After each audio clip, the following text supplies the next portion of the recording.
adalah jaraknya memenuhi jarak safar. Berapa jarak safar yang boleh qasar? Beliau mengatakan di kitab 16 farsakh. 16 farsakh. Apakah ada dalilnya sebelum kita konversi ya? Apakah ada dalilnya? Ya ada. Dalilnya yang pertama ada riwayat secara mu'allaq dalam Sahih Bukhari dari sahabat Ibnu Umar dan Ibnu Abbas. Bahwasanya keduanya ya kita bacakan saja.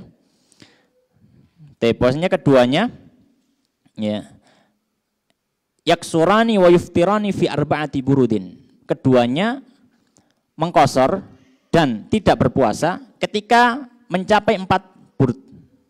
4 burud itu berapa? Wahiyya sittata asyara farsakhan, yaitu 16 farsakh. Ini satuan lama ya, satuan lama. Kita tidak menggunakan lagi, tidak dipakai lagi.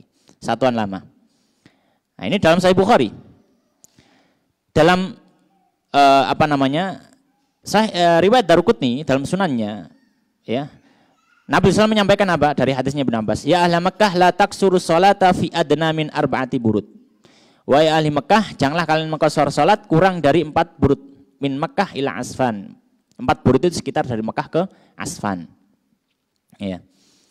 Imam Syafi'i dalam musnadnya ya, beliau meriwayatkan ya dari gurunya Imam Sufyan bin Uyainah dan seterusnya ya, dari Atha.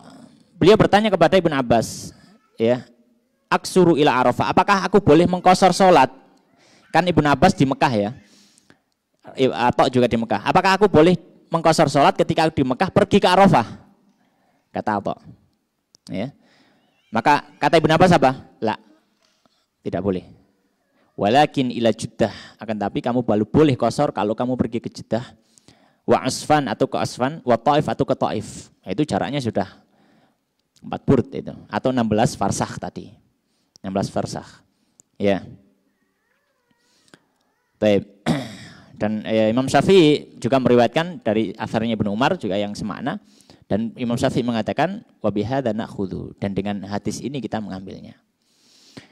Baik, mungkin akan timbul pertanyaan, bagaimana hadis yang riwayat Abu Dawud dalam Bulughul Maram juga disebutkan bahwasanya Nabi SAW mengqasar salat ketika jaraknya hanya 3 mil atau 3 farsakh. Di redaksi hadis perawinya ragu, yaitu Syu'bah bin Hajjaj perawi hadis ragu. Entah 3 mil, entah 3 farsakh. Jaraknya jauh itu, mil dan farsakh itu satuannya beda jauh. Maka di sini para ulama mengomentari, ada 2 jawaban untuk hadis ini. Hadis yang pertama, jawaban yang pertama, hadis ini tidak diambil oleh para fuqaha. Hadis ini tidak diambil menjadi dalil oleh para fuqaha karena ada keraguan dalam hadis itu. Dan keraguan hadis itu juga menyalahi riwayat-riwayat yang sahih dari sahabat yang lain. Ya, itu penjawaban yang pertama. Dan memang secara asal bahkan Imam Al-Khattabi, beliau termasuk ulama salaf, ulama terdahulu ya, sekitar abad 4 Hijrian. Beliau mensyarah Sunan Abu Dawud dan beliau menyampaikan, saya tidak mengetahui ada seorang ulama pun yang menjadikan hadis ini dalil. Ya, karena 3 mil itu jaraknya sangat dekat sekali. Jaraknya sangat dekat sekali. Ya. Kita tahu nanti 1 farsakh itu saja 48 mil. Ya. 48, itu 1 farsakh. Nah, kalau 3 mil berapa? Cuma sangat dekat sekali. Ya. Itu jawaban yang pertama. Ya, jawaban yang kedua, kalaulah misalkan hadis ini masih dia menjadi dalil, maka ini menjadi dalil untuk kebolehan orang sudah boleh untuk mengqasar tapi tujuannya jauh sebenarnya. Ya, tujuannya misalkan orang berangkat rumahnya di sini, misalkan daerah Soko sini. Mau berangkat ya, misalkan ya. Dia mau berangkat ke Jakarta. Ya. Kemudian dia sudah qasar salat di misalkan sudah qasar salat di Trawulan sana. Apakah boleh? Boleh-boleh saja. Boleh, lu masih di Trawulan. Ya boleh, karena tujuannya apa? Jauh. Maka bisa dijawab, kalau tujuannya jauh maka boleh qasar. Ya.